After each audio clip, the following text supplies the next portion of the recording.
जय हिंद दोस्तों, welcome to the smart IAS foundation. आज हम लोग स्मार्ट आईएएस फाउंडेशन में यूपीएससी मेंस 2025 का general studies paper 1 GS paper 1 analysis करेंगे। कल 22 अगस्त को एसए का पेपर यूपीएससी मेंस 2025 का और आज जनरल स्टडीज पेपर 1 का पेपर देखकर रियली ऐसा लगा कि जिन स्टूडेंट्स ने क्लास में अच्छे से पढ़ाई करी होगी उन्हें आज ये पेपर लिखने में बिल्कुल तकलीफ नहीं आई है।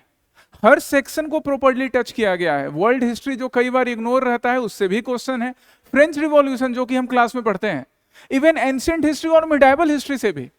चाहे प्रीलिम्स के एग्जामिनेशंस में कभी कभी मिडाइवल हिस्ट्री को इग्नोर कर दिया जाता हो, पर मैंने हमेशा तुमको समझाया है ना कि कुछ छोड़कर नहीं जाना है। और एक बात सच में दिल पे हाथ रख के बताओ, जितना तुम्हें आईबीसी के बारे में पढ़ाया है, जितना अकबर के बारे में मिडाइवल इंडियन हिस्ट्री में पढ़ाया है, आज का क्वेश्चन पेपर देखकर तुम बताना ये बन सकता है कि नहीं। पहला क्वेश्चन ये इंडस वैली सिविलाइजेशन से, discuss the salient features of the Harappan architecture. इसमें तो मैं अभी जब मैंने पेपर देखा ना, और अभी अपने जब फेलो टीचर्स के साथ आशीर्वाद सर और प्रशांत सर के साथ बात कर रहा था, तो मैंने बोला कि ये जो पहला क्वेश्चन है इसका एनालिसिस मैं नहीं करवाऊंगा, इसका एनालिसिस मेरा कोई स्टूडेंट करेगा, क्योंकि मुझे इतना भरोसा है तुम पर। एक से एक बढ़िया आंसर मैंने देखे हैं इसके रिसेंट के कई बैचेज में। पास्ट में जो पहले से पढ़ रहे हैं उनका तो है ही, रिसेंट के बैचेज में जिनको पिछले हफ्ते पढ़ाया है वो भी इसका बढ़िया आंसर लिखेंगे। इसलिए हमेशा बोलते हैं कि ना यूपीएससी को ना हवा बना के लग दिया है लोगों ने। हवा नहीं है गाइज, बस आपको राइट मेंटोरशिप की, राइट गाइडेंस की जरूरत है। आज के पेपर में प्रीलिम्स में भी मैंने तुम्हें दिखाया था 16 में से 15 क्वेश्चन क्लासरूम से बन सकते थे, क्लासरूम की पढ़ाई से। आज के भी ये क्वेश्चन बनेंगे, अभी मैं तुम्हें दिखाऊंगा कि कैसे बनता है। बस ना आपको राइट गाइडेंस, राइट मेंटोरशिप की जरूरत है, तो यूपीएससी का एग्जाम भी निकलेगा बिल्कुल। एक बार ना बस तुम ठान लो, फिर उसके बाद देखो कैसे नहीं ऑल इंडिया सर्विसेज में अच्छे रैंक के साथ, सिंगल डिजिट रैंक के साथ आईएएस, आईपीएस और बाकी ऑफिसर्स बनते हो। ठीक है, चलिए अब एनालिसिस करते हैं। पहला क्वेश्चन ये है, discuss the salient features of Harappan architecture. क्या ही बोले अब इसके बारे में। Salient features of Harappan architecture, Harappan architecture के salient features. Harappan architecture, Harappan civilisation या इंडस वैली सिविलाइजेशन के बारे में हम लोग एंशिएंट हिस्ट्री के इनिशियल क्लासेस में ही पढ़ लेते हैं, इनिशियल 1-2 क्लासेस में ही पढ़ते हैं। इसके आर्किटेक्चर की हम बात करें, हड़प्पन आर्किटेक्चर की, तो हड़प्पन आर्किटेक्चर में हमने क्या क्या देखा, अलग अलग हेडिंग में इसे मैंने तुम्हें पढ़ाया है।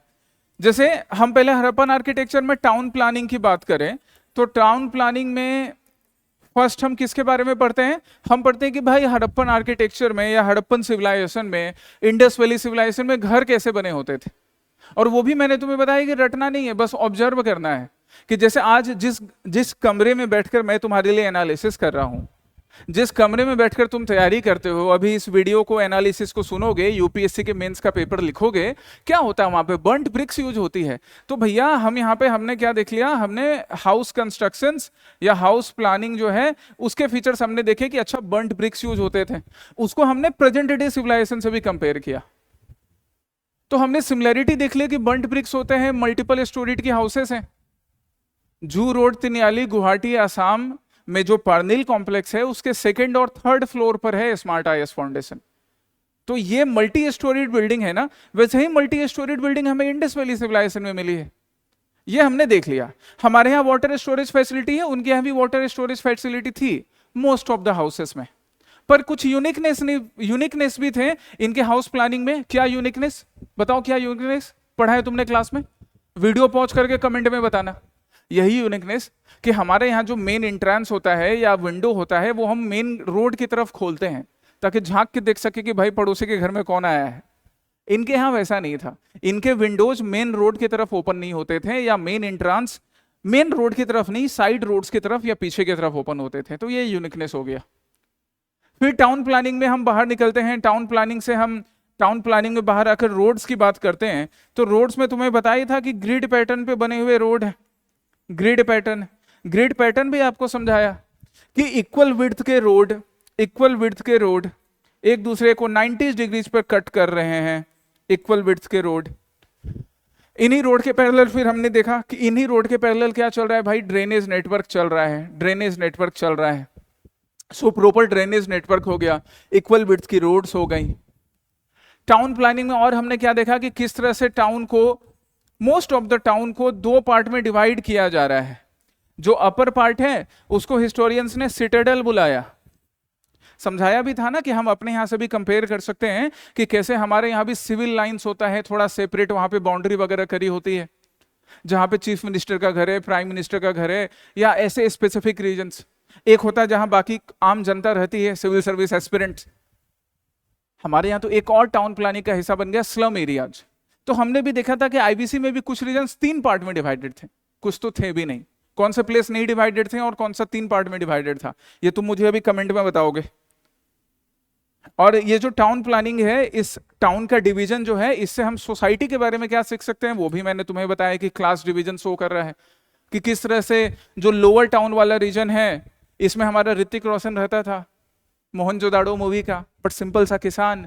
और जो अपर वाला पार्ट है सिटाडेल, इसमें उसकी हीरोइन रहती थी, प्रिस्ट की बेटी। तो ऐसे करके टाउन प्लानिंग के हम फीचर्स बताएंगे। यहाँ पे ग्रेट बात मिलता है वो बताएंगे, कैसे इसी टाउन प्लानिंग से हम मार्केट सिस्टम को कनेक्ट करते हैं वो डिस्कस करेंगे। 150 वर्ड का आंसर क्या, 1500 वर्ड का आंसर इसमें से अच्छे से लिखा जा सकता है। So yes, that was the approach to solve this question. यही था इस क्वेश्चन को सॉल्व करने का अप्रोच।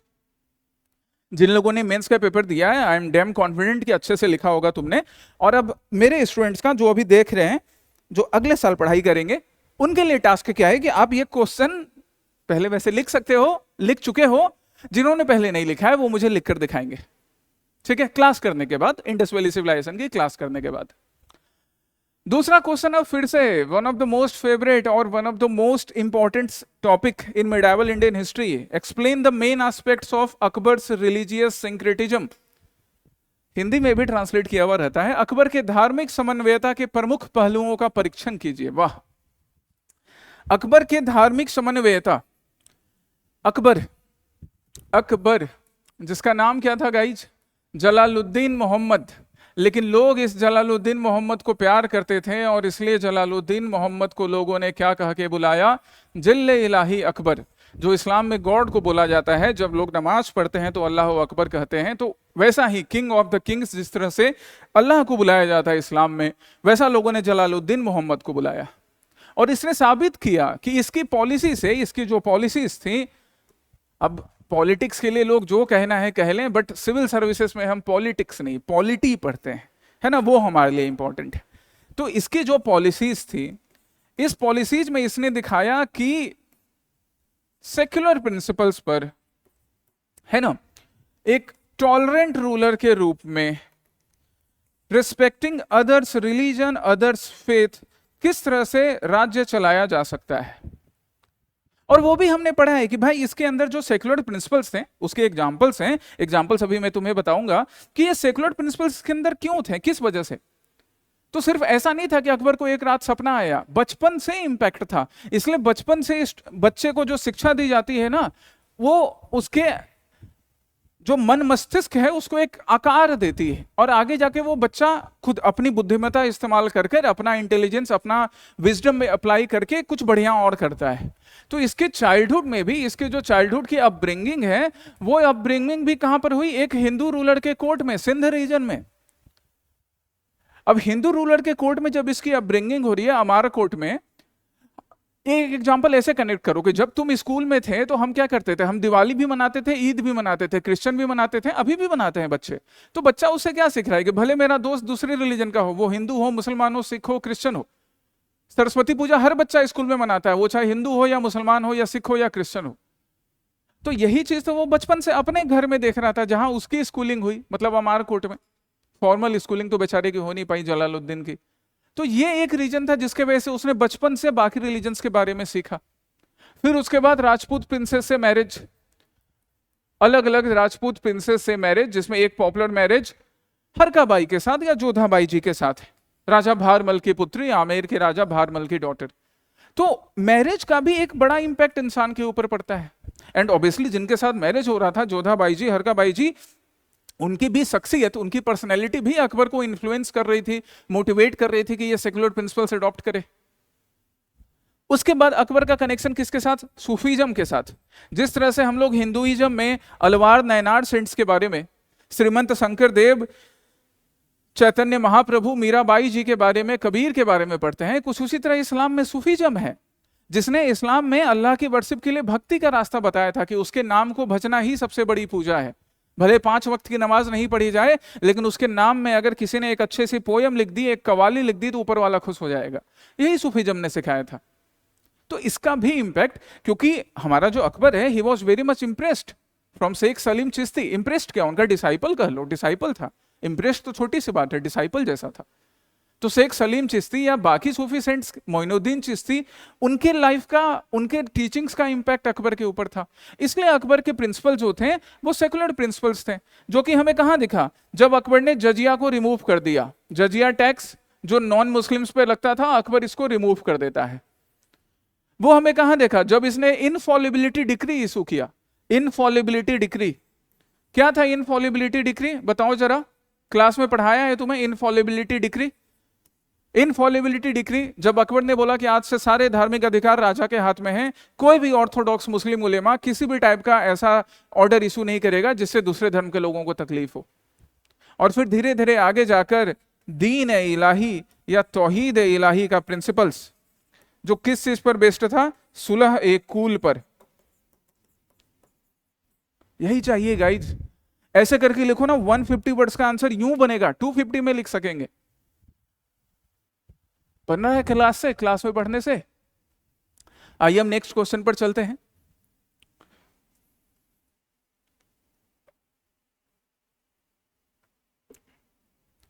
नेक्स्ट क्वेश्चन किस बारे में है? The sculptures filled the Chandela art form with resilient vigor and breath of life. Elucidate. इस चीज को एकदम क्लियरली एक्सप्लेन कर दो, एकदम बच्चे की तरह ऐसे इल्यूसिडेट कर दो। मूर्तिकारों ने चंदेल कला रूपों को जीवन की व्यापकता और लचकदार ओज से भर दिया। स्पष्ट कीजिए। अभी हमने अपने संकल्प बैच स्टूडेंट्स के लिए, ये संकल्प फाउंडेशन क्लासेस जो यूपीएससी बैच हमारे स्टूडेंट्स के लिए चल रहा है, उनके लिए अलग से क्लासेस स्टार्ट किए हैं, है ना। जो संकल्प के स्टूडेंट है हमारे, कल मैंने क्लास भी लिया था यूपीएससी मास्टर क्लास। वो इसलिए ताकि हम आर्ट एंड कल्चर जो बाकी स्टेट पीसीस के लिए पढ़ते हैं, या बाकी टॉपिक्स भी जो स्टेट पीसीस के लिए पढ़ते हैं, उससे एक डेग आगे बढ़कर, एक स्टेप आगे बढ़कर पढ़ेंगे चंदेल आर्ट के बारे में। इसके बारे में प्रीलिम्स में भी कई बार हम क्वेश्चन में आते हैं कि चंदेल आर्ट जो है, चंदेल आर्ट जो 10th सेंचुरी, 11th सेंचुरी और थोड़ा 12th सेंचुरी तक जो चंदेल आर्ट ग्रो कर रहा था, तो इस चंदेल आर्ट इंडिया के central Rajasthan, Madhya Pradesh, central India वाले पार्ट से, इस पार्ट में जो चंदेल आर्ट ग्रो कर रहा है, इसी चंदेल आर्ट का बेस्ट एग्जांपल हमें किस रूप में मिलता है? खजुराहो के रूप में मिलता है। खजुराहो। और चंदेल इंडिया में आर्ट फॉर्म केव से चला आ रहा था। जब इंसान केव में रह रहा है तब भी वो आर्ट करता था। पर चंदेल आर्टिस्ट ने, चंदेल रूलर्स के टाइम में रहने वाले इन आर्टिस्ट ने क्या दिखाया कि इंसान की भावनाओं को भी, उसकी फीलिंग्स को भी, specially those feelings which are present during the love, different emotions which are present during love, compassion, as well as the vigor which is present in human body, the energy which is present in human body, which he or she showcased during the war, इस चीज को भी represent किया अपने art के form से। इसलिए खजुराहो का जो आर्ट फॉर्म है, खजुराहो के जो टेम्पल्स हैं या खजुराहो के जो स्कल्पचर्स हैं, वो जीता जागता एग्जाम्पल, लिविंग एग्जाम्पल्स माने जाते हैं। यहां पर हमें ये फीचर्स डिस्कस करने हैं खजुराहो आर्ट के बारे में। हमारा ये खजुराहो आर्ट वाला क्वेश्चन बन जाएगा कि किस तरह खजुराहो आर्ट में, अब ना थोड़ा हम पास्ट से लेकर स्टार्ट करेंगे। सिंपल शब्दों में बताने का काम बोला है ना, तो हम ना पास्ट से स्टार्ट करेंगे कि इंडिया में आर्ट फॉर्म वो तो चला आ रहा है वैसे केव के टाइम से, जिसके एग्जांपल हमें भीमबेटका में मिलते हैं या लखुदियार केव में मिलते हैं। But the art form which was present in that time, during that time, it was more simplistic in nature. और फिर धीरे धीरे वहां से ग्रोथ क्या होता है, मोर डिटेल्ड आर्ट फॉर्म, जहां पे जिन इमोशंस की मैंने अभी बात की उनके एग्जांपल्स के साथ आपको रिप्रेजेंट करना है, बताना है कि किस तरह से कामसूत्र का भी रिप्रेजेंटेशन किया गया चंदेल आर्ट में, खजुराहो में। By the way, which famous author has written Kamasutra और योग सूत्र, दोनों तुम मुझे बताओ। अब ये 3 क्वेश्चन डायरेक्टली हिस्ट्री से पूछे गए थे, फिर हिस्ट्री को थोड़ा विराम दिया जाएगा, आगे फिर से आएगा। नेक्स्ट क्वेश्चन क्या है? जलवायु परिवर्तन मतलब क्लाइमेट चेंज के बारे में।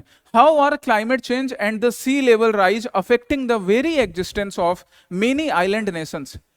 ये ना प्री सिक्योर में भी बहुत बार करवाया है। अच्छा ये अगस्त 21 वाला है, अगस्त 21 में, अब अगस्त 21 का भी देखो, अगस्त 21 इससे डायरेक्टली रिलेटेड नहीं है बट इनडायरेक्टली तो है ना। यहाँ पे हम किसकी बात कर रहे थे, डिब्रू साइकोवाल नेशनल पार्क की बात कर रहे हैं, या माउंट एल्ब्रस, या स्पर्म वेल बेरिंग स्ट्रेट की बात कर रहे हैं। ऐसे कई तुमको प्री सिक्योर के सेशन में या आसाम प्रहरी के सेशन में क्लाइमेट चेंज के बारे में समझाया है, या एनवायरमेंट की क्लासेस में क्लाइमेट चेंज के बारे में समझाया है कि किस तरह से क्लाइमेट चेंज की वजह से क्या होता है, CO2 गैसेस या हमारे जो ग्रीन हाउस गैसेस हैं उनका इमिशन बढ़ता जाता है। यहां देखिए ऐसे हम इसको करेंगे कि भाई क्लाइमेट चेंज क्या है। अब क्लाइमेट चेंज के हम एडवर्स इंपैक्ट की बात करें तो due to rise in greenhouse gases के इंक्रीजिंग इमिशंस के वजह से क्या होता है, इसका इंपैक्ट क्या पड़ेगा, इसका इंपैक्ट पड़ेगा कि टेम्परेचर राइज होगा, और इस टेम्परेचर राइज का इंपैक्ट क्या पड़ेगा कि ग्लेशियल मेल्ट वो बढ़ जाएगा। और जब ग्लेशियल मेल्ट बढ़ेगा तो फिर हमारे जो स्मॉल आइलैंड नेशंस हैं ऑब्वियसली इनको सबमर्जेंस का खतरा होगा। टेम्परेचर राइज या क्लाइमेट चेंज की वजह से क्या होगा, हम इंक्रीज्ड प्रेसिपिटेशन देखते हैं कि भाई बारिश ज्यादा होने लग रही है। हाँ कभी कभी हम डिक्रीज प्रेसिपिटेशंस भी देखते हैं, उसका भी इंपैक्ट फिर इन स्मॉल आइलैंड नेशंस पे पड़ेगा। सिर्फ इनके सबमर्जेंस का इंपैक्ट नहीं पड़ता है, कई बार मैंने तुम्हारे साथ ये भी डिस्कस किया है that due to the impact of climate change और टेम्परेचर राइज, इसके वजह से जो फिश के रिप्रोडक्शन का रेट है, फिश का नंबर है, वो रेट भी डिक्रीज होता है, या बाकी फिर हमारे जो सी में बाकी प्रोडक्ट्स हैं उनका भी नंबर, उनका वॉल्यूम, उनका प्रोपोर्शन डिक्रीज होता है। जस्ट अ मिनट, उनका प्रोपोर्शन डिक्रीज होता है। हमें इस तरह से कनेक्ट करके आंसर लिखना है, बड़े आराम से लिखा जाएगा। How are climate change and the sea level rise are affecting the very existence of many island nation, discuss with examples. Examples पे हम अब आ जाएंगे, एग्जांपल्स देंगे हम स्मॉल आइलैंड नेशंस का। ये इसलिए मैंने तुमको प्री सिक्योर का ये स्क्रीनशॉट लगाया, सिर्फ अगस्त 21 नहीं बाकी भी जून जुलाई में, कि जब हम प्री सिक्योर में, इसलिए मैं तुम्हें हमेशा बोलता हूं ना कि pre secure is not just for prelims.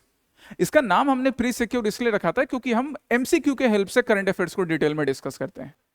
अब प्री सिक्योर में मान लो मैंने किसी आइलैंड नेशन के बारे में पढ़ा कि अरे वो सबमर्ज हो रहा है, तो उस आइलैंड नेशन का मैंने तुम्हें वर्ल्ड मैप में लोकेशन समझाया।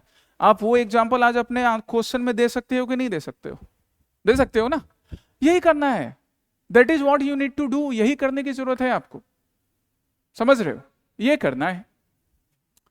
ठीक है, चलिए नेक्स्ट क्वेश्चन पर आते हैं। पढ़िए नया next question, what are non farm primary activities. जब तक मैं जल पीता हूं तब तक आप बताओ नॉन फार्म प्राइमरी एक्टिविटी क्या है।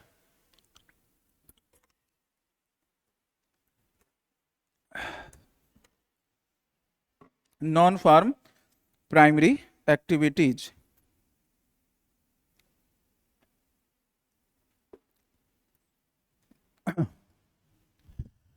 Non farm primary activities. सावन का महीना अब खत्म हो चुका है, तो नॉर्थ ईस्ट वेस्ट साउथ सब जगह आजकल अब भगवान शिव की भक्ति हो गई। सावन का महीना खत्म हो गया तो जो लोग नॉन वेजिटेरियन फूड पसंद करते हैं वो मछली कबाब हो, फिश फिंगर हो, या जो भी जिस टाइप से मछली बनती हो मस्त सरसों में जैसे मम्मी बनाती है, अभी मुंह में पानी आ रहा है, उस खाने पे टूट पड़े हैं। तो वही है भाई non farm primary activities, fisheries, यही था। समझ में आ गया? Non farm primary activities, non farm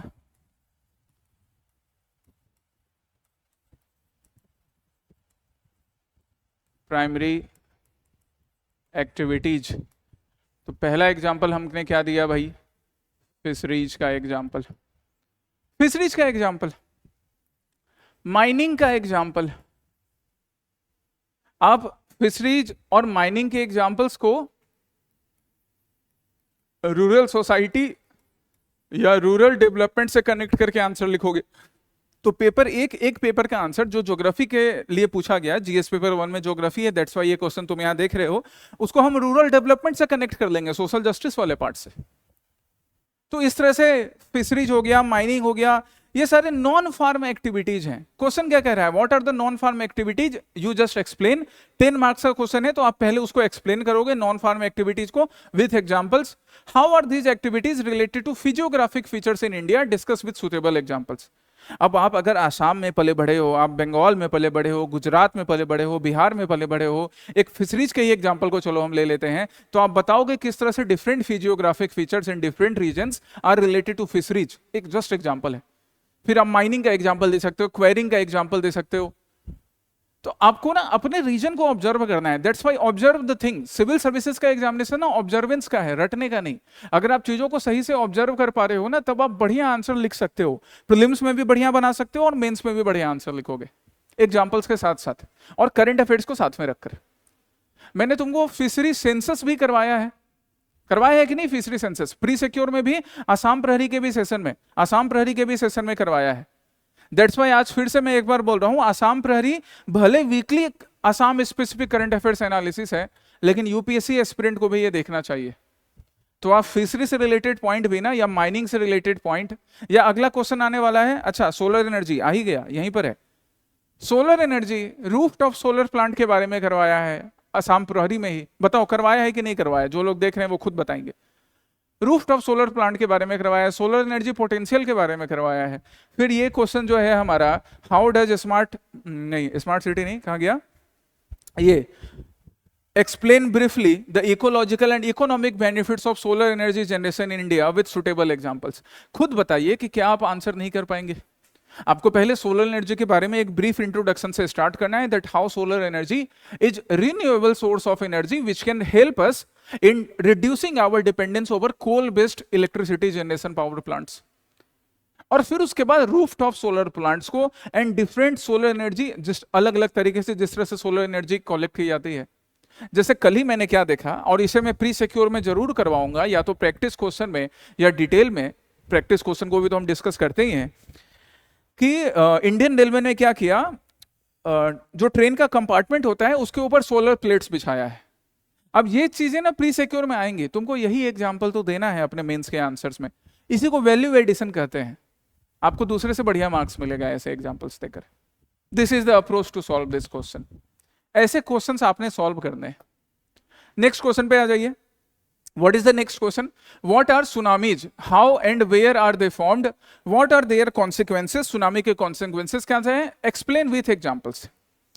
अब अगेन फिर वही, सुनामी क्या है? This is a basic which you are being taught in geography classes. हम सुनामी के बेसिस ना ज्योग्राफी क्लासेस में करते हैं, बट हम सुनामी के एग्जांपल्स, मतलब रिसेंट इवेंट्स जो है, रिसेंट में सुनामी को लेकर वार्निंग आई हो, चाहे जापान में आई हो या पैसिफिक रिंग ऑफ फायर वाले रीजन में आई हो। बताओ जरा मुझे, पैसिफिक रिंग ऑफ फायर तुम्हें पता है कि नहीं? Pacific ring of fire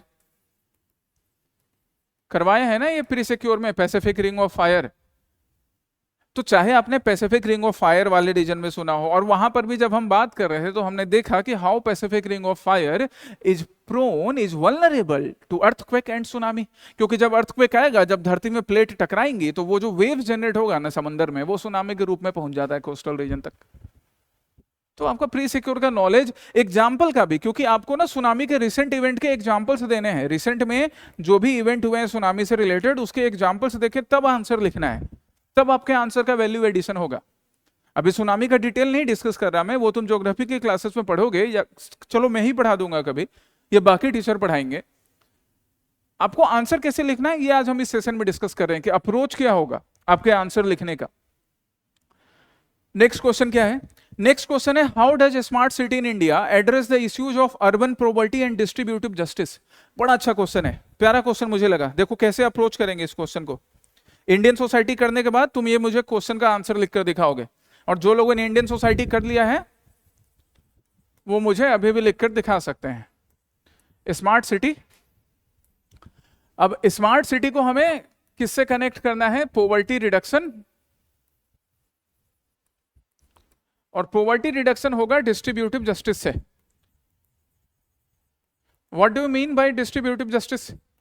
distributive justice से आप क्या समझते हैं बताइए जरा, सोचिए और मुझे डिस्ट्रीब्यूटिव जस्टिस के बारे में बताइए।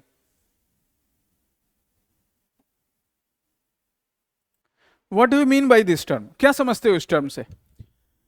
कुछ नहीं समझना है, मतलब कुछ नहीं दिमाग लगाना है। जस्टिस है यहां पे, हर जस्टिस का मतलब ये नहीं कि जो न्यायालय में जाकर या कोर्ट में जाकर जस्टिस मिले। आप सिविल सर्वेंट बनेंगे, आपका काम होगा कि पीडीएस जो हमारे भारत के नागरिक हैं, जो पब्लिक डिस्ट्रीब्यूशन सिस्टम से राशन की दुकान से सामान लेते हैं, उनको किसी भी टाइप के भेदभाव के बिना, किसी भी टाइप के तकलीफ के बिना वो पीडीएस बेनिफिट मिले, without having any distinction, without having any differentiation based on their caste, based on their creed, based on their religion, based on their region. यही डिस्ट्रीब्यूटिव जस्टिस होगा। मतलब सोसाइटी के पास जो कुछ भी है, the benefits which society is holding, the benefits which the government is trying to give to the people through different schemes, उसको लोगों तक पहुंचाना, हर लोगों तक बिना किसी डिफरेंस के, डिस्ट्रीब्यूटिव जस्टिस होगा। पॉवर्टी रिडक्शन हमें पता है, हमें इन दोनों चीज को स्मार्ट सिटी से कनेक्ट कर देना है कि किस तरह से, क्वेश्चन एक बार पढ़ते हैं फिर से, किस तरह से how does smart city in India address the issue of urban poverty and distributive justice. And किसको बोलते हैं स्मार्ट सिटी? हम स्मार्ट सिटी वहां बोलते हैं स्मार्ट आईएएस फाउंडेशन के स्टूडेंट्स। तो स्मार्ट आईएएस के स्टूडेंट स्मार्ट सिटी किसको बुलाएंगे? जिन सिटीज में प्रॉपर रोड हो, रोड पे पानी नहीं जमता हो, जहां पे पब्लिक के पास फुटपाथ की फैसिलिटी हो, जहां पे रोड अच्छे हो, जहां पे स्कूल सिस्टम अच्छा हो, जहां पे एजुकेशन सिस्टम अच्छा हो, हेल्थ इंफ्रास्ट्रक्चर अच्छे हो, जहां पे बाकी जो एम्यूनिटीज होती हो, चाहे वो लीजर एक्टिविटी से रिलेटेड हो या बाकी फैसिलिटी से रिलेटेड हो, वो फैसिलिटीज प्रेजेंट हो, जहां पे लोगों के पास रहने के लिए पक्का घर हो, जहां पे बरसाती में रहना ना पड़े लोगों को। ये सब तो मैंने सिंपल तुम्हें एग्जांपल बता दिए। स्मार्ट सिटी का एक डेफिनेशन है, रटा रटाया डेफिनेशन, वो रटने की जरूरत नहीं है वैसे। तो आपको smart city, India, government of India या डिफरेंट स्टेट्स स्मार्ट सिटी बनाने के लिए, एग्जिस्टिंग सिटी को स्मार्ट सिटी बनाने के लिए या न्यू स्मार्ट सिटी के फॉर्म में जो भी स्कीम्स लॉन्च करती हैं, उनका एग्जांपल्स देना है। एंड अगेन फिर आई एम रिपीटिंग, इसलिए करंट अफेयर्स इंपॉर्टेंट है, इसलिए प्री सिक्योर इंपॉर्टेंट है, क्योंकि वहां पे आप ये चीजें पढ़ते हैं। Next question, the ethos of civil service in India stand for The combination of professionalism with nationalist conscience elucidate। भारत में सिविल सेवा लोकाचार, व्यावसायिकता और राष्ट्रवादी चेतना के संयोजन का प्रतीक है।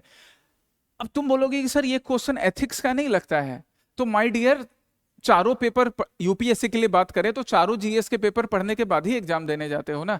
तो अगर आप जीएस पेपर 4 के लिए, एथिक्स के लिए पढ़ते हो कि किस तरह से सिविल सर्विसेज इंडिया में it has the combination of professionalism with nationalistic conscience, कि किस तरह से सिविल सर्विसेज के लिए आपको मॉडर्न इंडियन हिस्ट्री क्यों पढ़ाई जाती है सिविल सर्विसेज में, so that you can learn from the values of national movement of India. कि किस तरह से गांधी जी ने जब देखा, जब वो चेन्नई गए, मद्रास रीजन में गए, और वहां उन्होंने रैली में देखा एक लड़का आकर पूछता है कि साहब हम खादी कैसे अपनाएं, खादी के कपड़े हम नहीं पहन सकते हैं, थोड़ा महंगा है, ब्रिटिश मेड फैक्ट्री क्लोथ से। गांधी जी ने बोला आज के बाद से मैं धोती पहनूंगा। जब उन्होंने कुछ लड़कियों को देखा कि वो बेचारी नहाने के लिए गई हैं पर उनके पास एक जोड़ी भरे कपड़े हैं, उन्होंने डिसाइड कर लिया कि मैं आज से एक ही धोती लपेटूंगा तब तक जब तक मेरे सारे भाइयों बहनों के पास, सारे भारतीयों के पास पहनने को पूरे कपड़े नहीं हो जाए। तो ये नेशनलिस्ट आइडिया ऑफ गांधी आपको कनेक्ट कर देना है सिविल सर्विसेज वाले इस एग्जांपल में, कि प्रोफेशनलिज्म तो बिल्कुल जरूरी है, बट प्रोफेशनलिज्म और नेशनलिस्ट कॉन्साइंस दोनों का मिश्रण होना चाहिए सिविल सर्विसेज। आप एग्जांपल दे सकते हो गांधी के हरिजन वर्ग का, आप एग्जांपल दे सकते हो BR अम्बेडकर का, बाबा साहेब अम्बेडकर का, और फिर एथिक्स में आपने जो सिविल सर्विसेज के जो भी प्रिंसिपल्स पढ़े हैं उन्हें यहां पर आप मेंशन कर सकते हैं। इन दोनों चीजों को ध्यान में रखकर, प्रोफेशनलिज्म एंड नेशनलिस्टिक कॉन्साइंस, राष्ट्रीय चेतना, नेशनल फीलिंग्स, नेशनल सेंटिमेंट्स को ध्यान में रखकर। Next question, do you think that globalisation result in only an aggressive consumer culture? Justify your answer. आपको यहां पर क्या करना है, क्वेश्चन यहां क्या पूछ रहा है कि क्या आपको लगता है that globalisation results only on aggressive consumer culture? If you think yes globalisation is promoting only aggressive consumer culture, जैसे इसका एक साइड मैं तुम्हें बताता हूं। अभी कल ही परसों हम क्लास में डिस्कस कर रहे थे ना, मैंने तुम्हें बताया था कि हमारे कॉलेज में एक सर थे जो जापान में भी कुछ समय तक उन्होंने वर्क किया, फिर उसके बाद वो कॉलेज में आकर हमें कम्युनिकेशन स्किल्स बता रहे थे। तो उन्होंने एक एग्जांपल दिया, अभी एक बैच में मैंने डिस्कस किया है, उन बैच के स्टूडेंट्स को याद होगा, या पहले भी शायद बताया है कई और बैचेज में। तो उन्होंने एक एग्जाम्पल दिया कि वो कॉलेज में जब हम थे, 2009-10 की बात है, सिंपल सा फोन यूज कर रहे थे। तभी स्मार्टफोन नया नया आया था, माइक्रोमैक्स का, सैमसंग का सैमसंग का। तो वो सैमसंग का या नोकिया का या माइक्रोमैक्स या जो भी कंपनी थी उसका स्मार्टफोन नहीं, वो सिंपल सा एक फोन यूज करते थे। उन्होंने बोला कि देखो ये चीज ना, ये this thing he observed in Japanese people, कि जापानीज पीपल ना उनके पास टेक्नोलॉजी की कमी नहीं है, but still they really believe on the principles of Buddha. हमने बुद्ध को, गांधी जी को, प्रभु श्री राम को, सबको तस्वीर बनाकर दीवारों पे टांग दिया है, लेकिन उनके प्रिंसिपल से सीखते नहीं है, इसलिए हमारे यहाँ कई प्रॉब्लम्स रहती हैं, वो एक बड़ा रीजन है।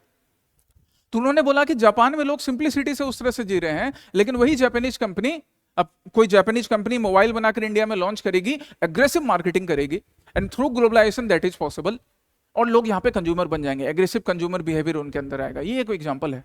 टेस्ला का एग्जांपल तुम ले लो, आईफोन का ले लो, लोग रात रात भर लाइन में लगे रहते हैं कि भैया हमको आईफोन का फोन खरीदना है। अरे भाई, ऐसा तुम कौन सा जीएस पेपर 1 के आंसर लिख दोगे या यूपीएससी का मेंस क्लियर हो जाएगा तुम्हारा रात भर लाइन में लगे रहने से, आईफोन खरीदने से?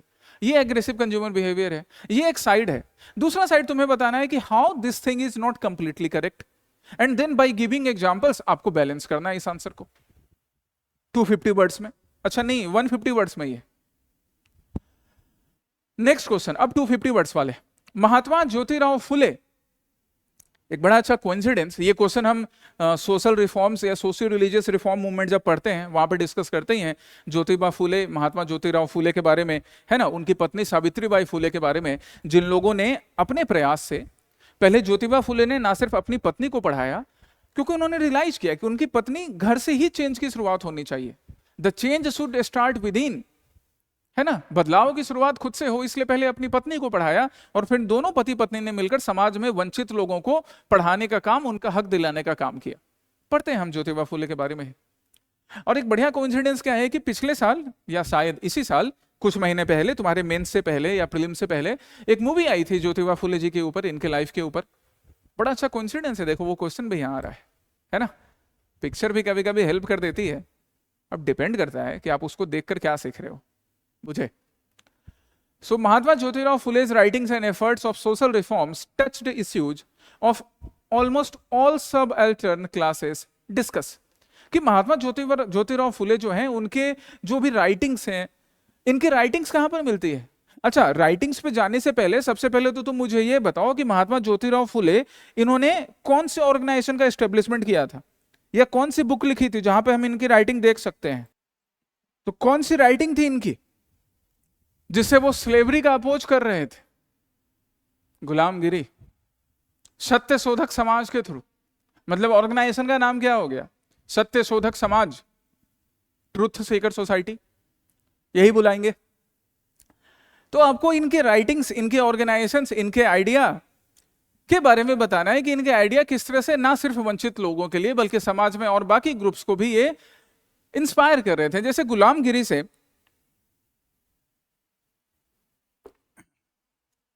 जस्ट अ मिनट,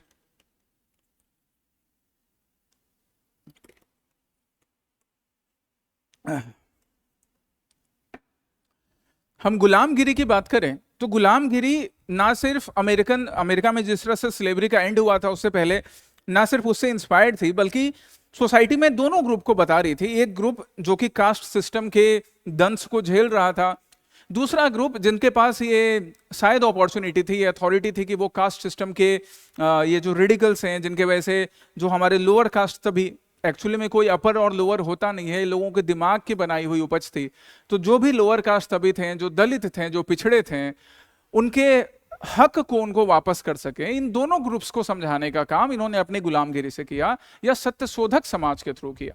ना सिर्फ विमेन के लिए एजुकेशन बल्कि हर वंचित के लिए, और वो वंचित ना सिर्फ लोअर कास्ट से हो, ये भी जरूरी नहीं था। इन्होंने लोअर कास्ट और अपर कास्ट के बीच रिस्ट्रिक्शंस नहीं रखा था, दोनों के लिए सारी फैसिलिटीज।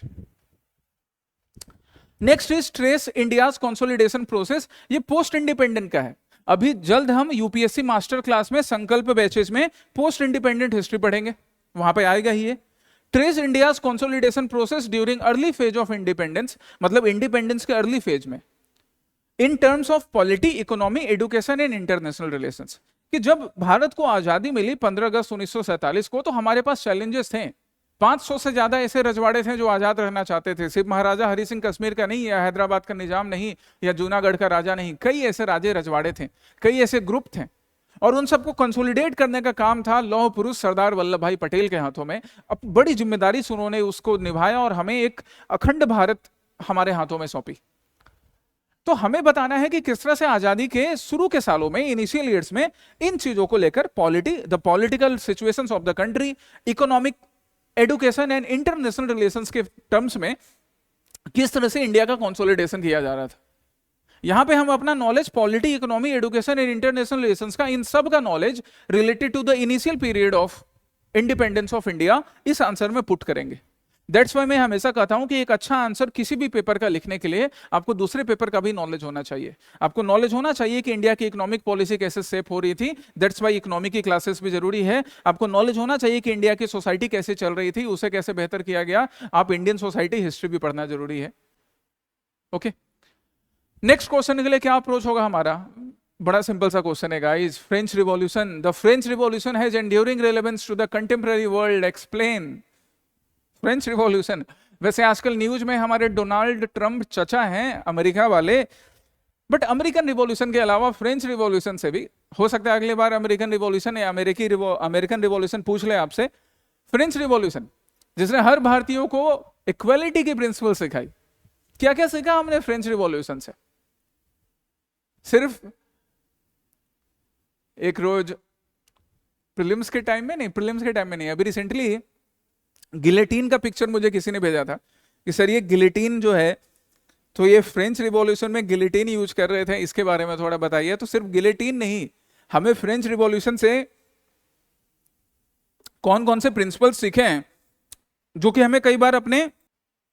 कि हमें अपने संविधान के प्रस्तावना प्रियम्बल में भी देखने को मिलते हैं, लिबर्टी, इक्वालिटी, फ्रेटर्निटी के नाम से। तो बस आपको अपने लिबर्टी, इक्वालिटी, फ्रेटर्निटी, इसको किस तरह से कंटेम्पररी वर्ल्ड में भी इनकी जरूरत है। Not only liberty, equality, fraternity, बल्कि यह भी बताना है कि एक रिवॉल्यूशन जो पहले लोगों ने शुरू किया था, जो स्टार्ट हुआ था इनजस्टिस के अगेंस्ट में, जो स्टार्ट हुआ था बराबरी के हक के लड़ाई के लिए, आगे जाके कैसे उसे नेपोलियन नाम के एक सैनिक ने लीड किया था। आपको इसे भी कनेक्ट करना है कि ऐसे भी कंटेम्पररी सिचुएशंस वर्ल्ड में अभी प्रेजेंट रहते हैं। वर्ल्ड हिस्ट्री की क्लासेस तुम्हारे यूपीएससी मास्टर की क्लास में होगी और वहां पे हम लोग इस क्वेश्चन को डिस्कस करेंगे डिटेल में, संकल्प बैचेज में। नेक्स्ट इज ज्योग्राफी का क्वेश्चन फिर से आता है, 14th number question, give a geographical explanation of the distribution of offshore oil reserves of the world, how are they different from the onshore occurrence of oil reserves. इस question को करने के लिए ना सबसे पहले हमें क्या मालूम होना चाहिए? हमें सबसे पहले ऑफशोर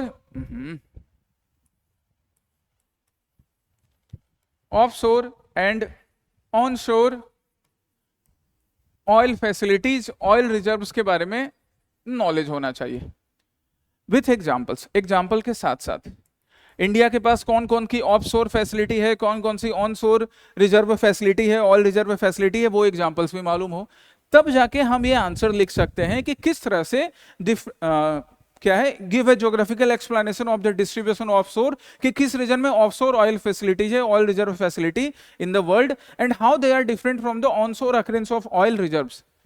पहले हमें ये तो आइडिया हो कि भारत के पास या बाकी किसी देश के पास, दुनिया के किसी भी कोने में, वर्ल्ड के किसी भी कॉर्नर में, किसी भी हिस्से में किस तरह से offshore and onshore oil facilities होती है। And so for that you need geography classes. आपके लिए ज्योग्राफी की क्लासेस इंपॉर्टेंट है विथ मैप वर्क। किसके साथ साथ? मैप वर्क के साथ साथ। ओके, क्योंकि मैप पे अगर आप रिप्रेजेंट नहीं करेंगे अच्छे से तो फिर काम नहीं चलेगा।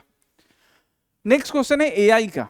अब एआई जो है ना, एआई सिर्फ चैट जीपीटी पर, अभी जब मैं टेडेक्स इवेंट के लिए कानपुर गया हुआ था तो वहां पे एक एआई एक्सपर्ट आए हुए थे।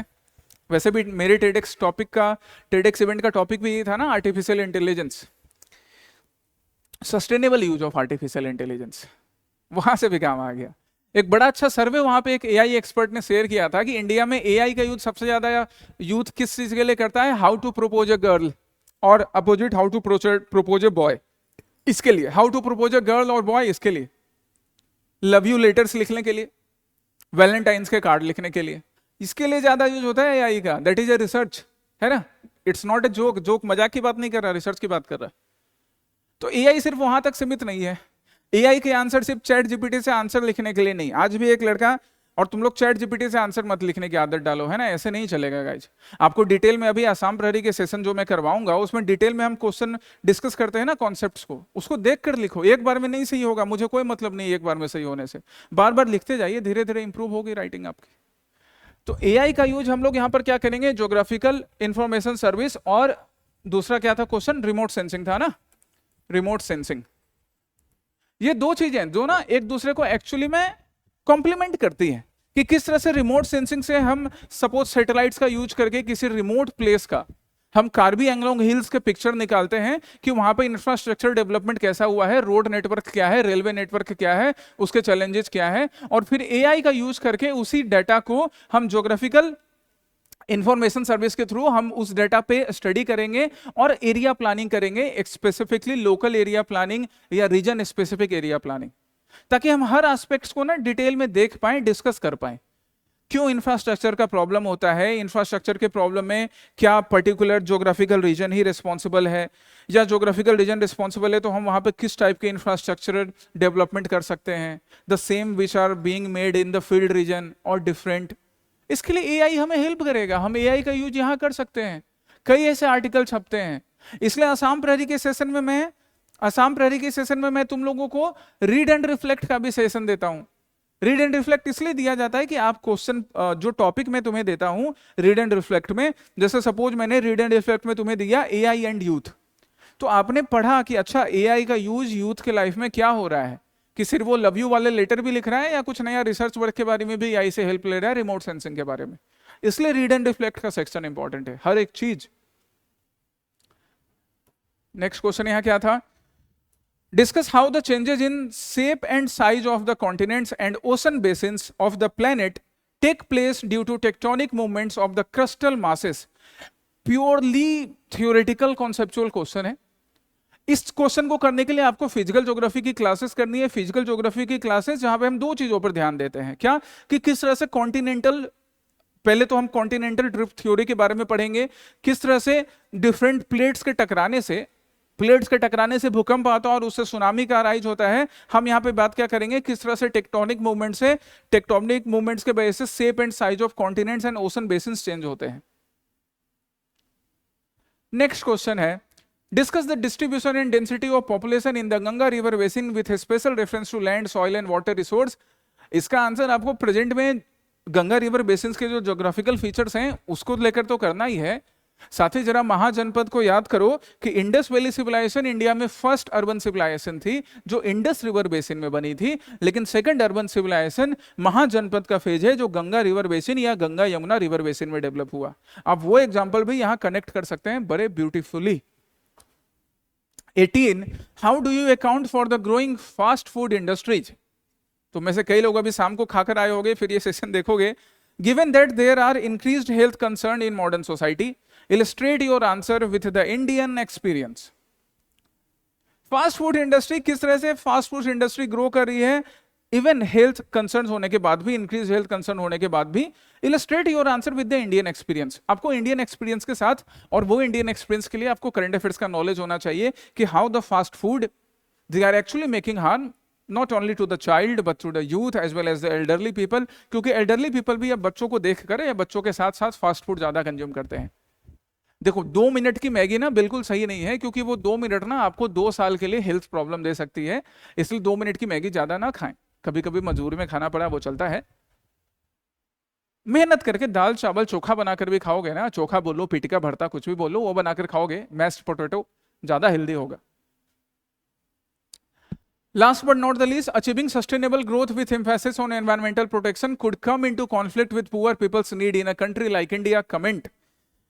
सस्टेनेबल डेवलपमेंट के बारे में हम जीएस पेपर 3 में भी पढ़ते हैं, और जो लोग यूपीएससी मेंस दे रहे हैं ना, अगर तुम लोग ये सेशन देख रहे हो तो सस्टेनेबल डेवलपमेंट पढ़ लीजिएगा, उसको बुद्ध के टीचिंग्स के साथ कैसे रिलेट कर सकते हैं वो भी देख लीजिएगा, हो सकता है जीएस पेपर 3 में भी क्वेश्चन में आ जाए। यहां पर भी आपको उसी तरह करना है। यहां पर एक स्टेटमेंट दिया गया है कि सस्टेनेबल डेवलपमेंट का जो ग्रोथ है, सस्टेनेबल ग्रोथ जो है वो एनवायरमेंटल प्रोटेक्शन, सस्टेनेबल ग्रोथ के लिए, सस्टेनेबल डेवलपमेंट के लिए अगर हम एनवायरमेंटल प्रोटेक्शन की बात करें तो सम टाइम ये पुअर पीपल के नीड को अफेक्ट कर सकता है, क्योंकि पुअर पीपल अब बेचारे, उनके लिए रहने की घर नहीं है, उनके लिए घर नहीं है, रहने की जगह नहीं है, तो वो क्या कर रहे हैं, नदी के किनारे बस गए। हाँ, इसके वजह से फ्लड के वजह से उनको नुकसान तो होगा, लेकिन उनके लिए बसने की जगह नहीं है, वो डैम पर बस गए। अब आप सस्टेनेबल डेवलपमेंट की बात करोगे तो उनको वहां से उखाड़ दोगे, इस केस में उनके नीड्स तो अफेक्ट होते हैं। सो आपको एक बैलेंस्ड आंसर की जरूरत है, and here you can apply the Buddhist teachings. Buddha के अष्टांगिक मार्ग को अप्लाई कर सकते हैं, जो तुम्हें मैंने एंशिएंट हिस्ट्री की क्लासेस में बताया है। And the last question, does tribal development in India center around two axes, those of displacement and those of rehabilitation? Give your opinion. कि इंडिया में जो ट्राइबल डेवलपमेंट है वो इन दोनों एक्सेस पर है, इन दोनों ध्रुवों पर है. पहला क्या, डिस्प्लेसमेंट एंड ऑफ रिहेबिलेशन. कि हम पहले ट्राइबल्स का जो, जिस तरह से हम ट्राइबल डेवलपमेंट की बात करते हैं, ये कमेंट करने बोल रहा है कि ट्राइबल डेवलपमेंट की हम बात करते हैं तो many times the tribals are first displaced due to some ongoing developmental project, किसी माइनिंग प्रोजेक्ट के लिए, किसी बड़े इंडस्ट्री प्रोजेक्ट के लिए. अभी रिसेंटली गुवाहाटी हाई कोर्ट में एक केस आया ना कि एक प्राइवेट कंपनी को सीमेंट का प्लांट लगाने के लिए, शायद राइट, सीमेंट का प्लांट लगाने के लिए बड़ी जमीन ट्राइबल एरिया में दे दी गई. तो हाईकोर्ट के जज ने भी फटकार लगाई कि भाई आप ऐसा कैसे कर सकते हो. वही चीज यहां पर है कि पहले आप उसको डिस्प्लेस कर रहे हो, फिर रिहेबिलिटेट कर रहे हो. इसके अराउंड किस तरह से ट्राइबल डेवलपमेंट, इन्हीं दोनों एंगल्स पे किस तरह से ट्राइबल डेवलपमेंट चलता है, कितना इसका ट्राइबल डेवलपमेंट का फायदा हो पाता है, कितना नहीं. With examples you would give your opinion. Example के साथ आपको बताना है. आप ये गुवाहाटी हाईकोर्ट वाला भी एग्जाम्पल बता सकते हो, सीमेंट इंडस्ट्री वाला. यही इतने ही क्वेश्चन थे. ये था आज का जीएस पेपर 1. आज हमने इसका एनालिसिस किया है एक अप्रोच के साथ कि क्वेश्चन को लिखा कैसे जाता है. चाहे ये अब हम ट्राइबल डेवलपमेंट के बाद सोशल जस्टिस में पढ़ें, या एनवायरमेंटल सस्टेनेबल डेवलपमेंट के बाद जीएस पेपर 3 में पढ़ें, या ज्योग्राफी हो, सोसाइटी हो, इंडियन हिस्ट्री के क्वेश्चंस हो, रेगुलर क्लास करने से नहीं ये क्वेश्चन सारे बन सकते हैं, सारे के सारे बन सकते हैं. So just what you need sincere regular classes. जितना आपको बताया जाए क्लास में, क्लास के बाहर यूट्यूब पे जहाँ पे आपको पठान के मूवी का गाना सुनना है आप सुन लीजिए, पर बेकरार होकर पढ़ाई से दूर मत भागिए, बेकरार होकर पढ़ाई को लौट आइए. ठीक है, दैट्स व्हाट यू नीड. सो लगे रहिए सिंसियरली, बिना डरे, क्योंकि मन के जीते जीत है, मन के हारे हार गए जो बिन लड़े उन पर है धिक्कार. तो तुम लोग हारोगे नहीं, इतना हमें भरोसा है और हम हारना नहीं देंगे. ओके, फिर जीएस पेपर 2, 3, 4 के भी एनालिसिस में मिलेंगे और क्लासेस में. So all the best, take care, जय हिंद.